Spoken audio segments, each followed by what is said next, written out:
Good afternoon. Hello, I think we are all here. Okay, good afternoon and welcome to this new appointment of the Alumni Talks, which is organized within the frame of the Arqus European Alliance, which aim to enhance the mobility of students, staff members and researchers among the 9 partners of the Alliance, and the transfer and the sharing of knowledge and the building of a European university for the future. My name is Stefania. I work for the University of Padova, and I have to thank the Alumni Association of the university because the talk of today was possible thanks to their precious collaboration. The today talk is made by Silvia de Grandis with a speech which sounds quite interesting and appealing. This talk is also included in the digital meet, which is an Italian festival for the digital literacies of citizens and enterprises, which is held from the 21st of October till the 27th, both online and in presence. Before leaving the floor to Silvia, I also introduce you to Cristina Felicioni, who is the managing director of the Alumni Association of the university, for a greeting. Cristina, I leave the floor to Thanks. you. Thank you. Thank you, Stefania, and welcome everybody. Thanks to be here. I'm Cristina Felicioni, the Executive Director of Alumni Association in Padova. And with this kind of appointments and webinar, we like to share with the most persons around the world and in our university. We'd like to share the stories, the experience of our alumni that are today in every corner of the world.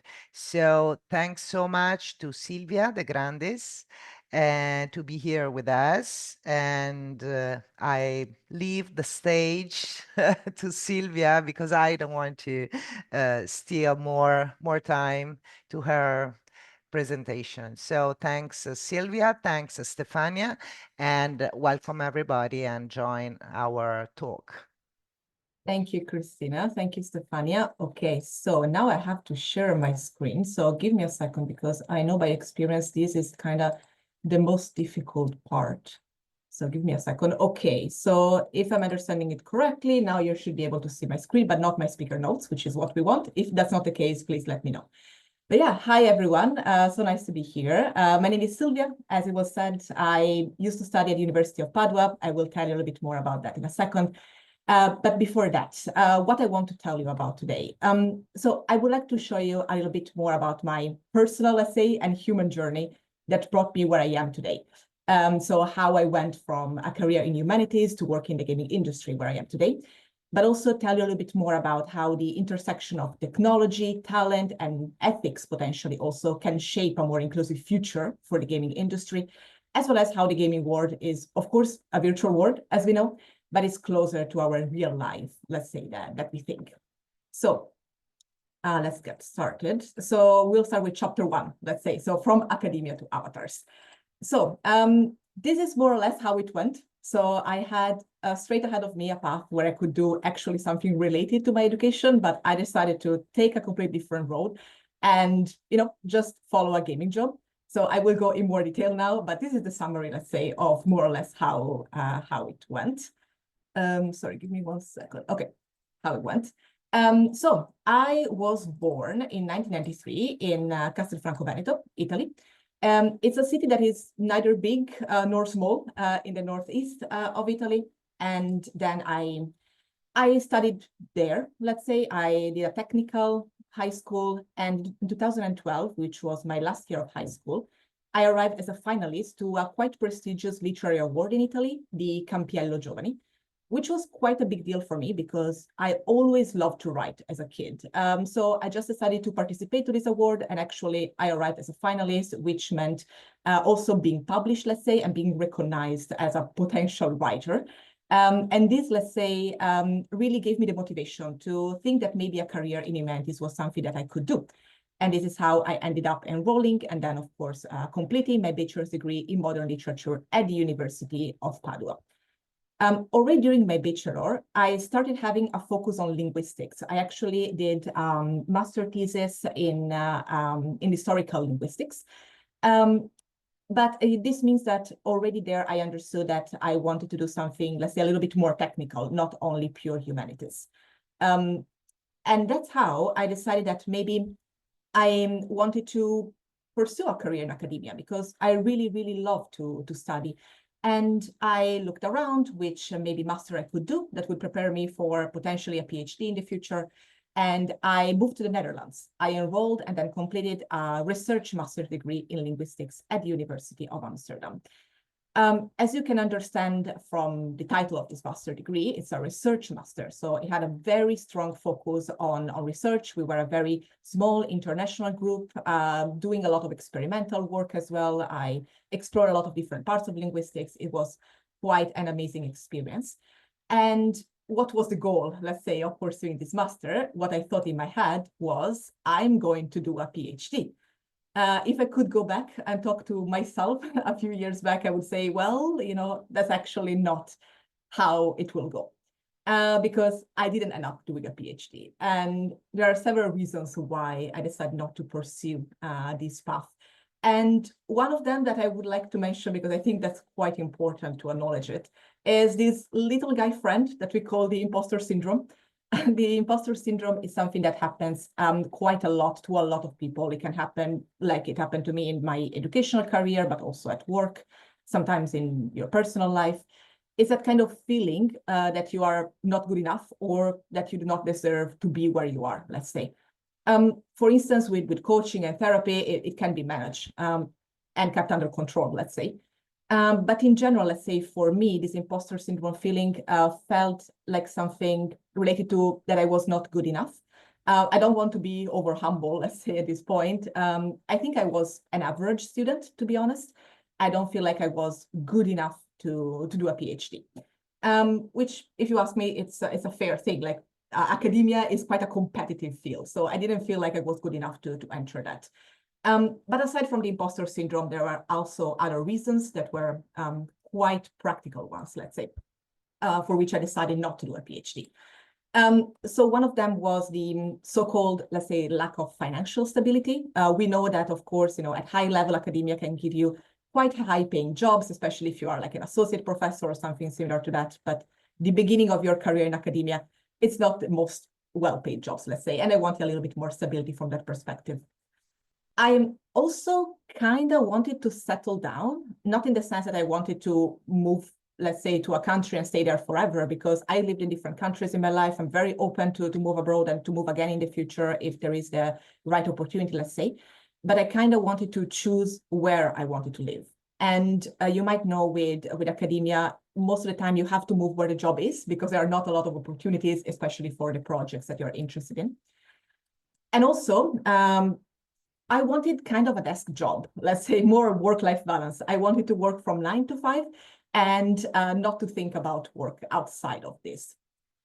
So that ended up, again, me not doing a PhD, but still doing this bachelor's degree and this research master degree really brought me a lot of advantages that I brought with me afterwards.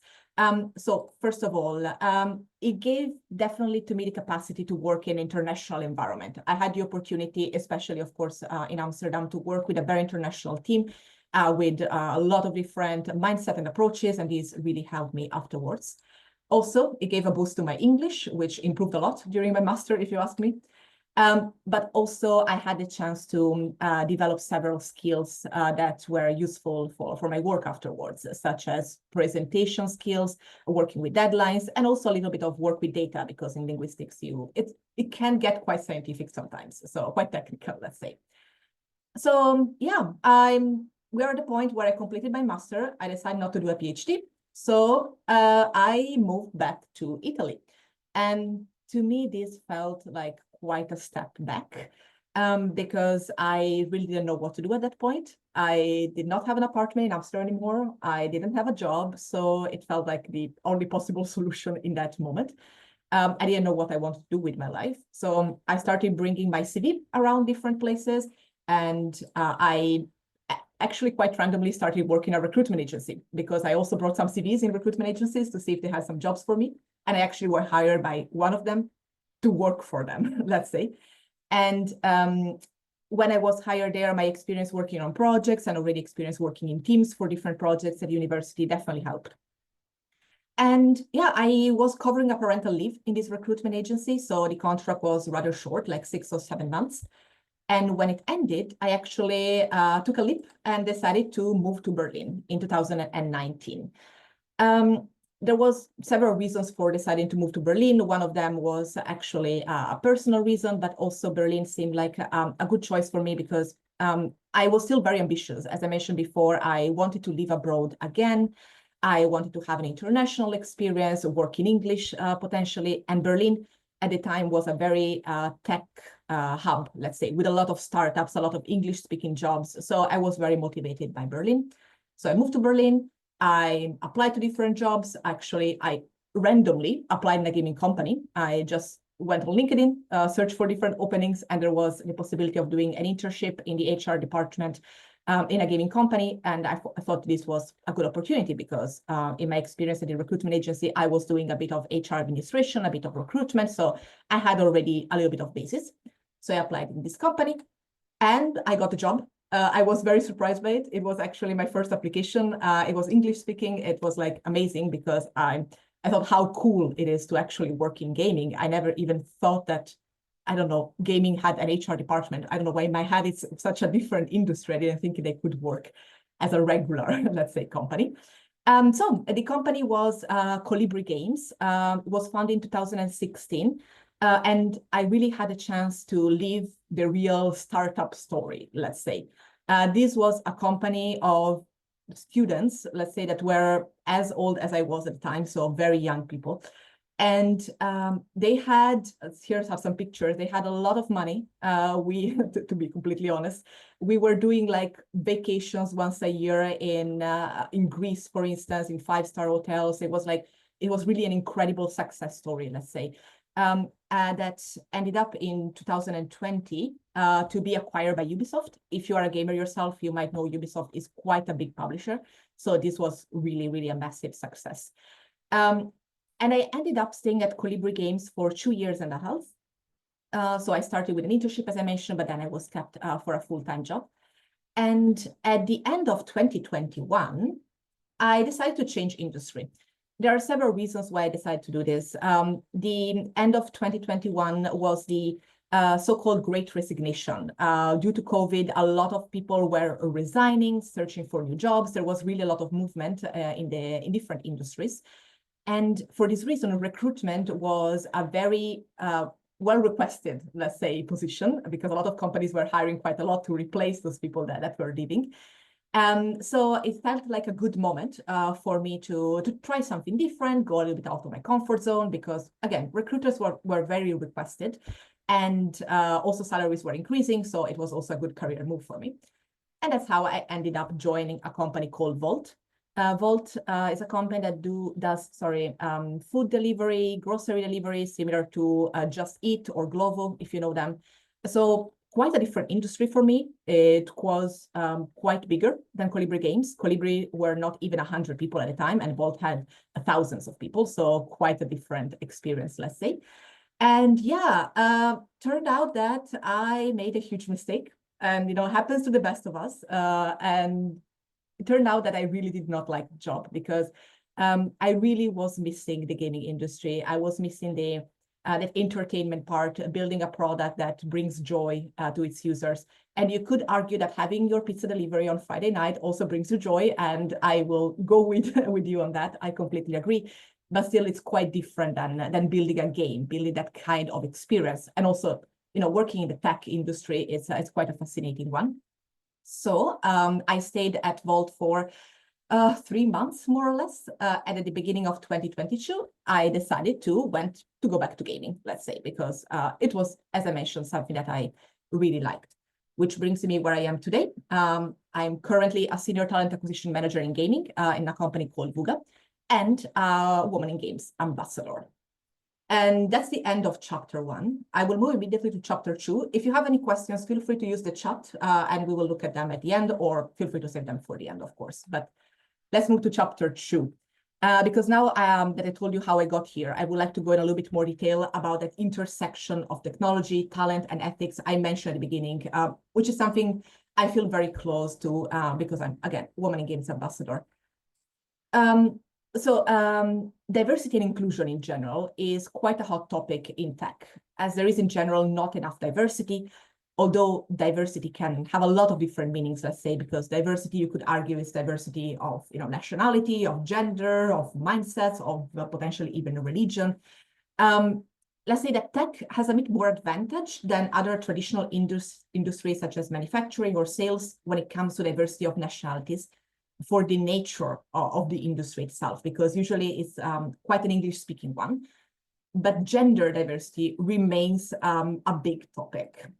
Just to show you briefly a little bit of data, you can see here from Statista the distribution of developers worldwide by gender as of 2023. And you can see that we have really a wide majority of men, which shows that there are not enough women in tech in general. As a Women in Games ambassador, I strive to bring more diversity in an industry that, as you can see, clearly lacks representation. And you could ask yourself, why is it important to have more gender diversity in tech? Well, there are several reasons. One of them is a purely, let's say, ethical or moral, however you prefer to call it, reason, meaning that gender equality should be a must, if you ask me. And women should have the same opportunity and representation as men in tech. But there is also, since we are working, in an industry, in a company that makes money, there is also a business perspective. We want to hire the best talent. Right now, many women are not even considering a career in tech for the lack of representation, general biases, stereotypes. So by acting, let's say, early in this process, we might encourage more to consider this, bringing us a wider talent pool of women that could work in tech in the future, and for us to hire the best talent. And then when you start hiring more women, more will follow, because representation matters in general. So that's how, for instance, at Wooga, in my current company, we do a lot of events for women, even in early stages, like we do workshops on game design, even for girls aged as early as 10, 12 years old, just to make an example. So to really show that that's a potential career opportunity. But that's not everything that this is about. Because I want to show you this. For this presentation, I asked ChatGPT, so an AI tool, to produce a picture of a gamer. That's the entire prompt I gave it. And this is the picture that ChatGPT produced. You can see a very stereotypical young guy playing on a very gaming setup, let's say. But of course, this could be realistic for some gamers, but this is not everything, right? Because gamers can be very different. This could also be a gamer. So it does not necessarily have to be a young man. It could be, for instance, an older woman, also playing on different devices, such as, for instance, on a mobile phone. And I want to show with you still, this is from Statista as well, the share of interest users worldwide who play video games on any device by gender. And you can see that women play video games almost as much as men, and even when they are 65 years old and plus, even more than men. So there's definitely the reason when we are making games that we want to be to build more inclusive games in general. And let's say I want to show you this because Wooga, the company I currently work for, works on a game that is made for a female audience. So for that kind of character that you saw before. The game has a wide variety of characters of different genre, age, skin color, sexual orientation, sexual identity. Having that diversity in the game is something crucial. There is actually a study from Newzoo that says that globally, 64% of gamers indicate that diversity in games is important for them, which means that in-game representation is very important. So being able to represent them in the game. So having diversity in the teams, being able to correctly represent diversity in the games is becoming more and more important also for the business. So I want to tell you briefly, how did we focus on this at Wooga? How did we focus on improving the diversity in the teams that we have? I will tell you just shortly, because I don't want to spend my entire presentation on this, because it's not about Wooga, let's say. But for instance, we started to have a more inclusive hiring processes with more diversity in the hiring panels by educating our interviewers more to avoid unconscious bias, for instance. We focus a little bit more on employer branding to make sure that our prospects and future candidates knew that we were an inclusive employer. And then, of course, we also work with in-game representation, as I mentioned before. Thanks to the diversity of the team, we were able to improve our games representation that in return helped our employer branding. So it was all a virtuous cycle, let's say. And before moving to the next chapter, I want to show you one last thing about, let's say, inclusivity in games, which is quite important because there is another way for us to make more inclusive games while also expanding our players pool, let's say, which is accessibility. Gaming can be a very accessible product. Again, in-game representation allows us to access a more diverse audience, let's say, and make them feel represented. But we also have to acknowledge that new technologies also allows us to access people with disabilities, for instance. Nowadays, most games have features for people, for instance, with hearing, with visual, or with cognitive disabilities. And this is just yet another example of how new technologies can benefit all of us, because accessibility is, of course, good for the players, as they can play something they might have not have had the possibility, let's say, of play before, but also good for the business, as it gives them access to a wider audience. So yeah, I wanted to tell you a little bit more about this, considering how close this topic is to me. Before moving to chapter 3, let's say building a real world, the person behind the game, because who is behind these games? We said we have diverse people, yes, but what are they doing? The gaming industry is quite a unique one because it has jobs that do not exist in any other market, in any other industry, let's say, such as, for instance, game designers. And that's not just it. They can be content game designers, feature designers, even economy designers if the game is complex enough, or narrative designers. But also, for instance, game writer, which is quite a different writing than writing for television, for instance, or for TV shows. Unity developer, which are developers that, yes, they develop in C#, for instance, but also they develop in a specific engine called Unity, or VFX artist, which is virtual effect, let's say. Again, it happens also in the movie industry, but for games it's quite different because you will understand that special effects in a Marvel movie, or if you're playing Candy Crush and you're said that you pass a level, they are quite different virtual effects and require quite different skills. And it's just to show you how this can also shape, of course, the educational and gaming and industry market, let's say, in general, because people have to be prepared somehow to do these jobs. And this is how recently we started seeing more and more universities or online courses, not necessarily at university, offering bachelor's, master's, or certifications to learn how to work in games. And this is, of course, as I mentioned, true for people that are trying to enter the industry, so finding their first job in the gaming industry, but it is also something that is true for people that are already in the industry. Because the gaming industry, being like a tech industry, is something that is continuously evolving, let's say. I want to show you like a very clear example. This is more on the hardware side, but just to show you how the PlayStation evolved over time. Of course, you know, it requires quite different skills to work with one product or the other, but also, of course, when it comes to the phone, the games that we could play on the phone on the left side, I was a big fan of Snake, so nothing to say about that, but they are quite different to the games that we can play today. But also, for instance, recently there was the Steam Deck coming out, and this requires everyone working in the industry to really keep up to date with the trends and new technologies. Which brings me to my final chapter. We talked about representation in games and the people building the games. Now I would like to talk a little bit more about the impact that games, let's say, can have in real life. So let's go with the final chapter, virtual worlds and the real world, and the power of gaming beyond entertainment. Some of you might know where the screenshot comes from. It comes from a very famous simulation game called The Sims. The Sims is a game where you can build a whole separate life. You can have your own house, your own job, your own family, friends, hobbies, let's say. So it's literally a complete virtual world. It is interesting to think that this world literally, again, do not exist. But if you ask me, it would be quite foolish to think they are not influencing our real, tangible lives.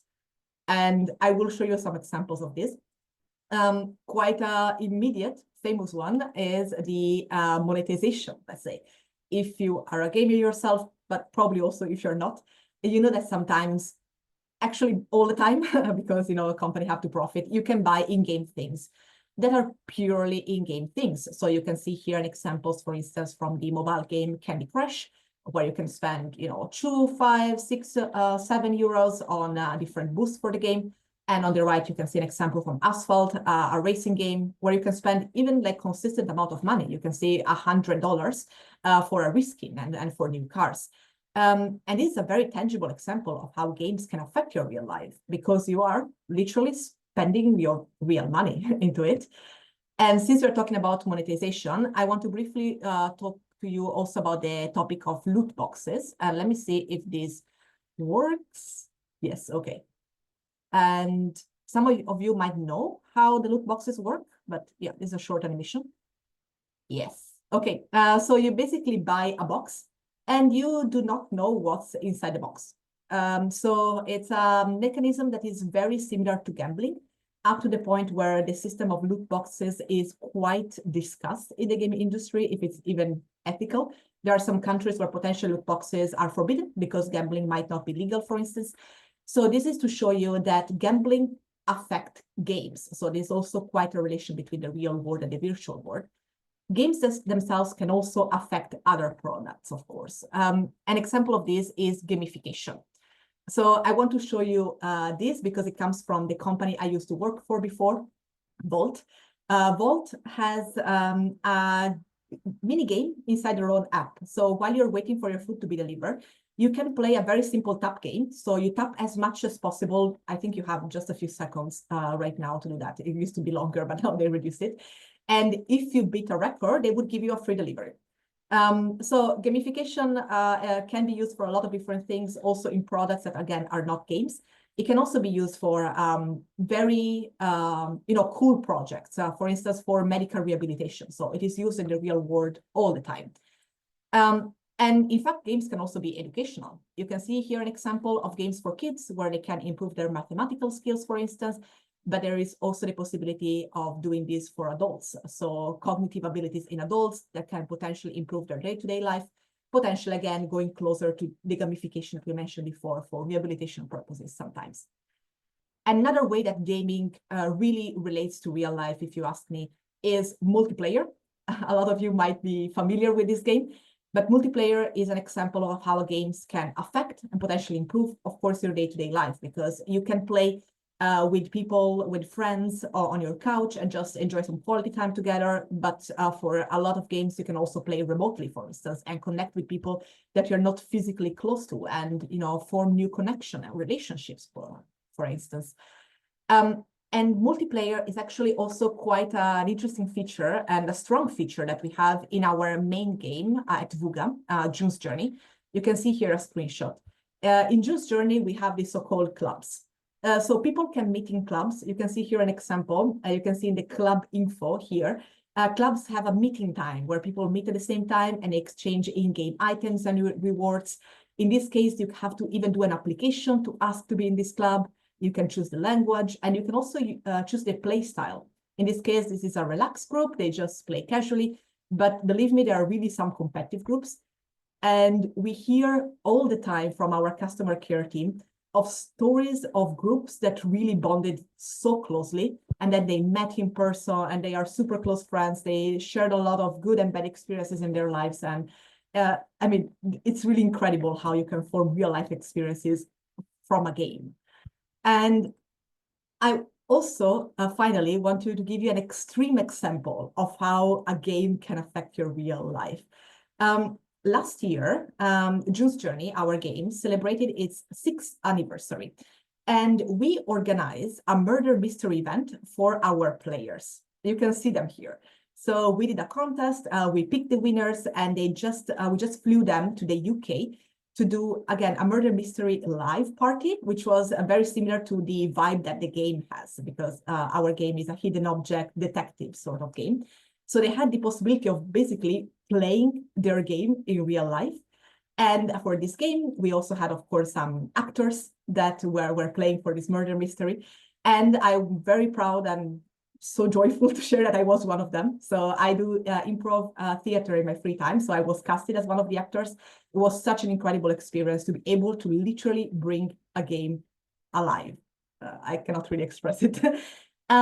Cool. So I want to conclude by giving you maybe just a couple of tips in case you're interested in a career in gaming, because again, I work in talent acquisition, so my job is to hire people in gaming. So maybe, you know, a lot of you, some of you, maybe a lot of you again, are not studying gaming at the moment, are not maybe even consider career in gaming, but now maybe I made you interested and spark an interest. So here's some suggestions. First of all, you can focus on transferable skills. I think I'm the living example of someone who didn't study something related to gaming and ended up with a career completely different to what, of course, I'm working in. Sorry, I ended up with a career completely different than what I studied. And it's very impossible to transfer skills. I see people all the time join the gaming industry that work on a lot of side projects, for instance. We currently have a Unity developer in our company that studied philosophy, just to make an example to you, because he was very passionate about it. He learned coding, and then he, with a lot of side projects and building a portfolio, he was able to enter the industry. Also, remember that gaming goes beyond entertainment. So it doesn't necessarily have to be that you're playing on a AAA game such as Assassin's Creed, for instance. But gaming can be a tool, as we said before, also for education, for health, potentially for social change. So maybe think what interests to you in the gaming world and how it can be applied to your educational background as well. I also recommend to focus on continuous learning. As I mentioned before, the gaming industry is continuously evolving. So it's not something that is set in stone at all times. So start exploring internships, side projects, game jams, where you can build the games with other people, so that you can build a portfolio and, you know, showcase your creativity for potentially joining the industry later on. And of course, also networking. Go to events. There are so many events where you can meet with people, connect with them, and learn more about what they're doing.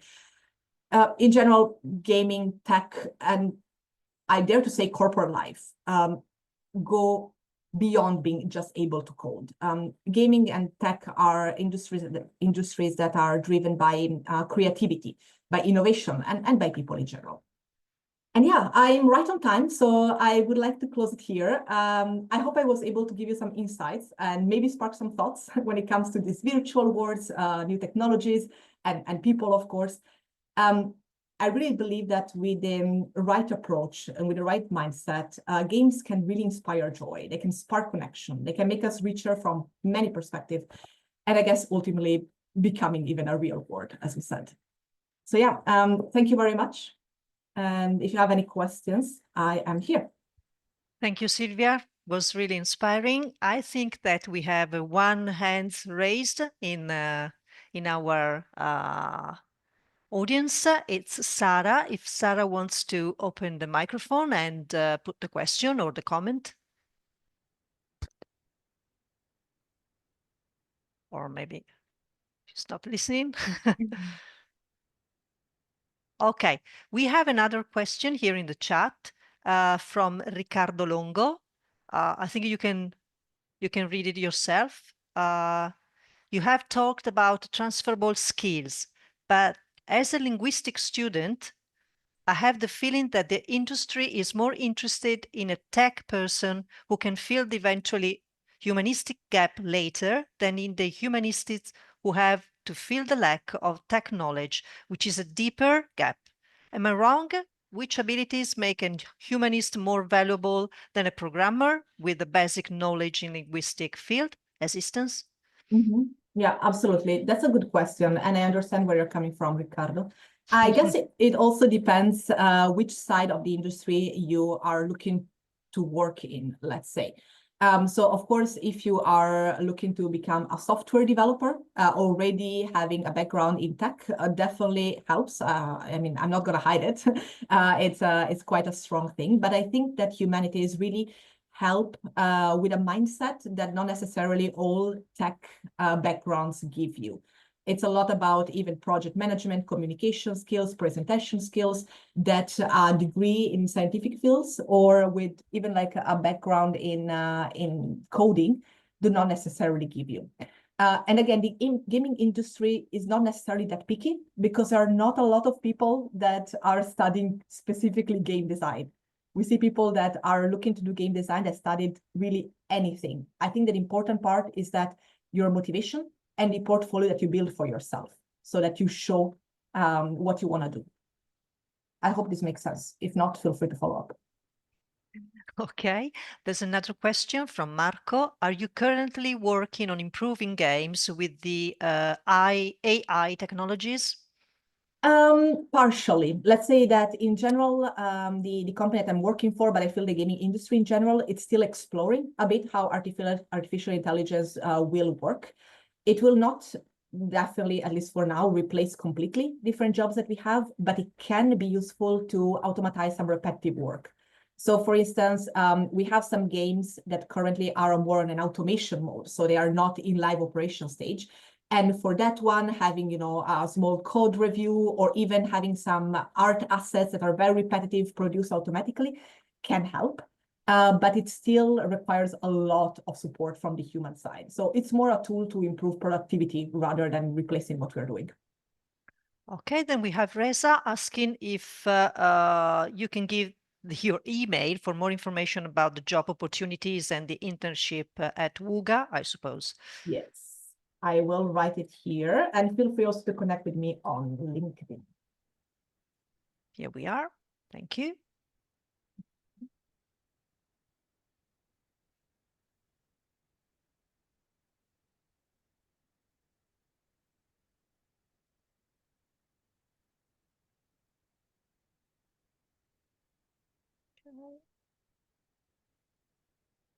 Here we are from Elisa. She's a recent graduate in biology. I currently feel that there is no career developments for me. What advice would you give to try to find something one could find interesting? Yeah, it's very difficult to understand what to do with your life. I can relate to that because for me, it happened very randomly. But in general, I would recommend focusing on two things. So what you like. So for instance, you mentioned that you recently graduated in biology. What was interesting for you when you were studying biology was maybe more the research part, maybe working in teams, like what was the interesting part in there?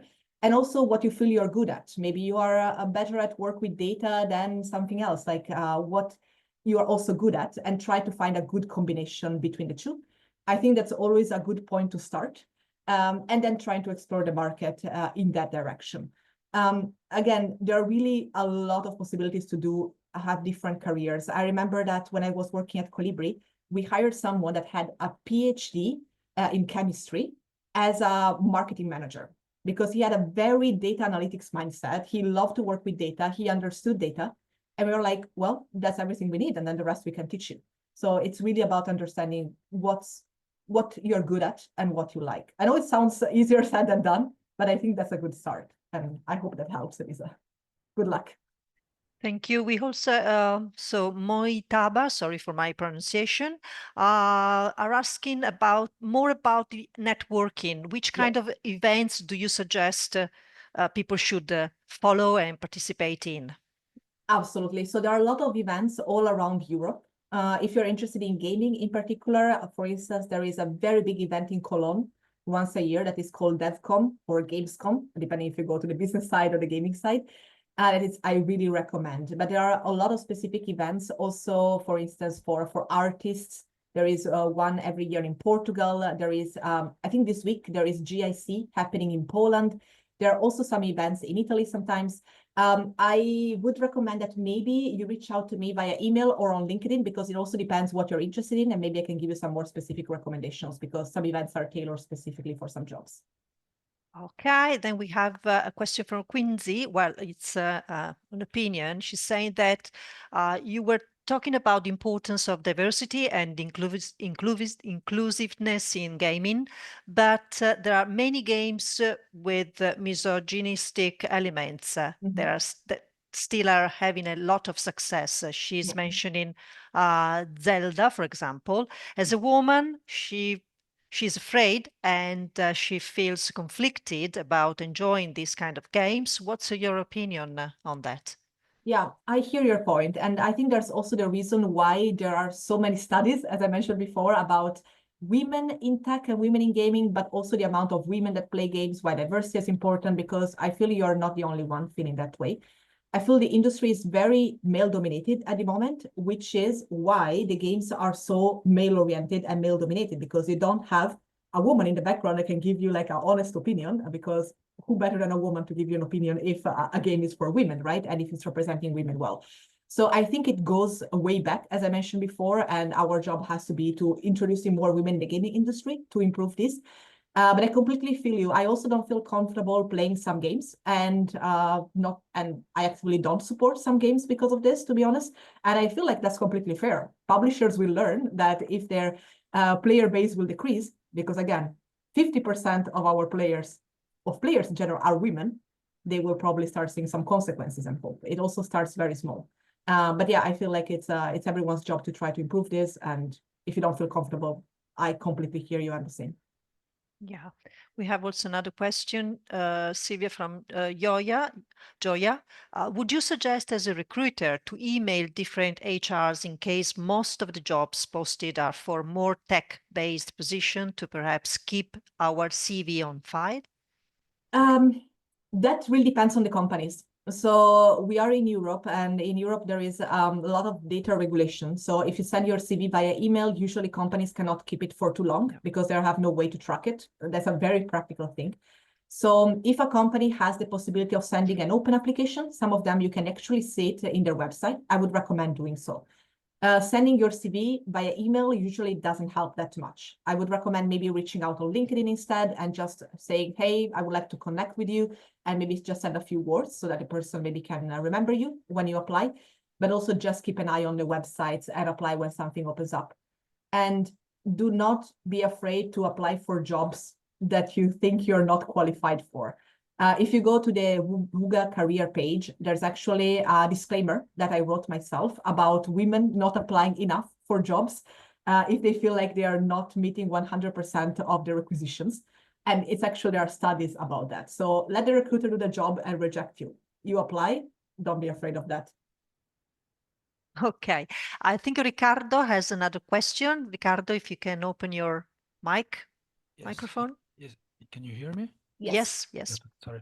Sorry if I ask to repeat a previous answer, but I have a problem with the connection. So I lost which event do you suggest to create information networking? Because there are here in Italy, especially a lot of small convention which are really, really small. And I honestly don't think that there is a big opportunity to make a really impactful networking in that situations. So if you could repeat, sorry. Absolutely, no problem. So I mentioned a couple of them, in particular DevCom or Gamescom in Cologne once a year.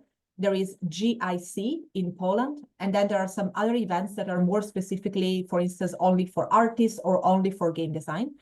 I recommended before, I also recommend to you, Riccardo, to reach out to me via LinkedIn or via email even, maybe email I reply a bit faster, so that I can tell you say, depending on what you're most interested in, because there are a lot of them, maybe I can give you more, on-point suggestions.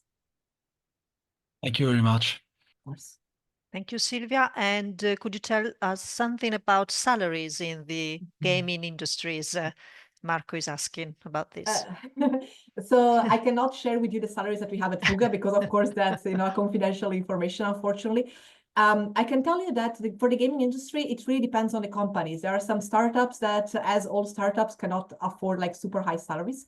But in my opinion, when you talk about salaries as developers, data analysts, for instance, or marketing, they're very similar to the other industries.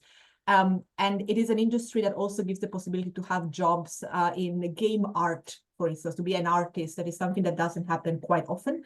And they are becoming more and more important nowadays. So I see the salaries that are becoming more and more comparable to the tech world. While a few years ago, maybe they were a little bit below the market in comparison with tech. Now they are catching up because gaming is becoming more important for sure. Okay, then Alessia is asking you if you can do more examples about the diverse field and different professional figures could be in. I think there is a slide about it where you also mentioned the Unity developer. Can you go to it and give us more insights? Yeah. Yeah, there are a lot of jobs that are specifically about gaming. So the ones I mentioned here are usually present almost only in gaming, let's say, or in something that is gamified. Unity developer can also be in a gamified product, for instance. But there are for sure other jobs. For instance, a game producer, which is a sort of a project manager working specifically in games. The game art, as I mentioned before, is not very common to find artist job. There are, of course, in the animation industry, there can be artist job, but it's quite a different one in comparison with the gaming one. Product managers, it's also a job that is quite common in the gaming industry, and this is quite a transferable one. So if you work in other products, you might also be able to apply in gaming. And very transferable ones are also when it comes to marketing, because we work with performance marketing, meaning user acquisition, acquiring new users, community management, product marketing management. We do even influencer marketing and offline marketing on TV channels, radio and podcasts. So there are a lot of different jobs. I feel like the ones that I've written here are only for gaming, but there are so many that are much more transferable that you could focus on if you're interested. And yeah, sorry, Unity developer is for the specific engine of Unity, but you can also find a real developer, for instance, if a gaming company is developing with Unreal instead of Unity. It's just an example.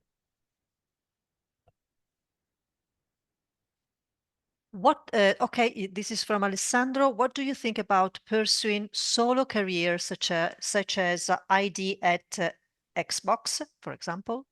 So I'm not super familiar, Alessandro, with ID at Xbox, to be honest with you. But you mean to be a solo developer, I'm guessing. If I'm saying this something wrong, let me know, Alessandro.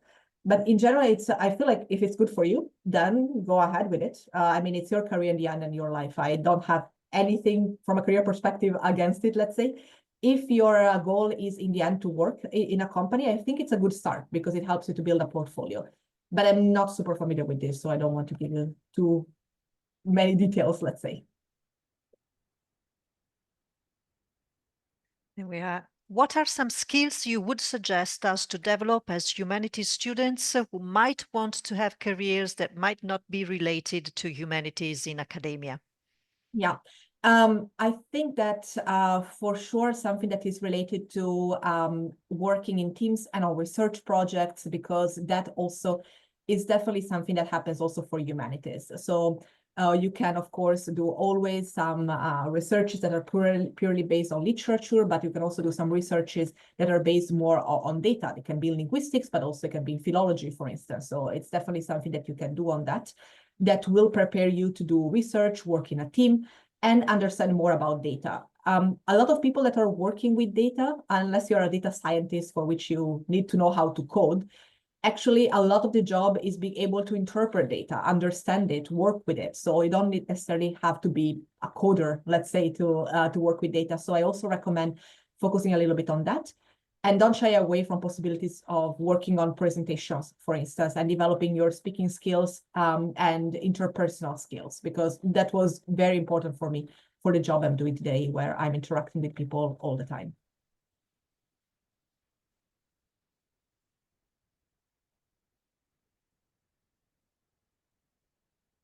Wow. There were lots of questions for you, Silvia, today. Yes. Very nice. Thanks for the answer. Well, this talk was recorded, so if you have any other questions, you can watch the record and then probably connect to Silvia in LinkedIn, and she will be, I think, more than happy to stay in contact with you. I just want to thank Silvia for the talk, and for the insights and for the answers as well. And I also want to thank you all for being here with us during these 45 minutes. And I would like to remind you that the next alumni talk will be held on the 13th of November at 3 p.m., same time, Italian time. And our guest will be another, here we are. Thank you. Okay, you can see also we put, this information in the chat, and our guest will be Giorgio Duso, who is the project controller in Ubisoft. So another gaming company with a different perspective now. So there will be another talk. So you're all invited to be with us. And so thanks again. And I wish you a good afternoon. So, Christina, if you have something to add, and then Silvia, we will leave you the floor for the final greeting. I think that's it on my end. Thank you, everyone. You had great questions. It was really a pleasure to go back to my university for my bachelor to speak. It's quite emotional, I have to say. So thank you, everyone. Thank you. Bye. Bye-bye. Bye, everybody. Thank you, Silvia, so much. Thank you, Stefania. Bye. Thank you, Christina. Bye-bye. Bye-bye. Bye.